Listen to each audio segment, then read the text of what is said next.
இவங்க வீட்டுக்கு இன்னைக்கு போங்க அப்படின்னு சொல்லிருப்பாங்களா? லெட்டர் கொடுத்திருப்பாங்களா? அந்த லெட்டர் கொடுங்க. நீங்க எதுக்கு வீட்டுக்கு வரீங்க? அவங்க போன் பண்ணி பார்க்க பேசுறா அப்படி இல்ல, பேசாம இருக்கா அப்படியா? பதில் சொல்றா அப்படி இல்ல, அப்ப நீங்க எதுக்கு வீட்டுக்கு வரீங்க? இப்ப ஒரு பார்க்க வந்திருக்கீங்க இல்லையா, அதுக்கு லெட்டர் எங்க?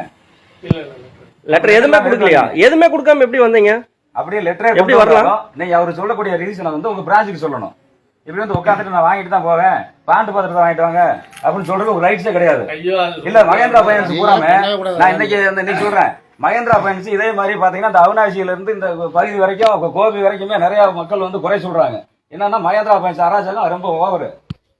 ஏன்னா யார் எடுத்தாலும் பாருங்க, மகேந்திரா பைனான்ஸ் வந்து தவறுதலா பேசுறாங்க, இந்த மாதிரி உட்காந்துக்கிறாங்க. இப்படி வந்து ரொம்ப ஒரு அராஜகமா தான் மக்கள் வந்து எங்கிட்ட தகவல் கொடுத்துட்டு இருக்காங்க. சீக்கிரத்துல வந்து மகேந்திரா பைனான்ஸ் முன்னாடி நாங்க ஒரு போராட்டம் கண்டிப்பா பண்ணுவோம்.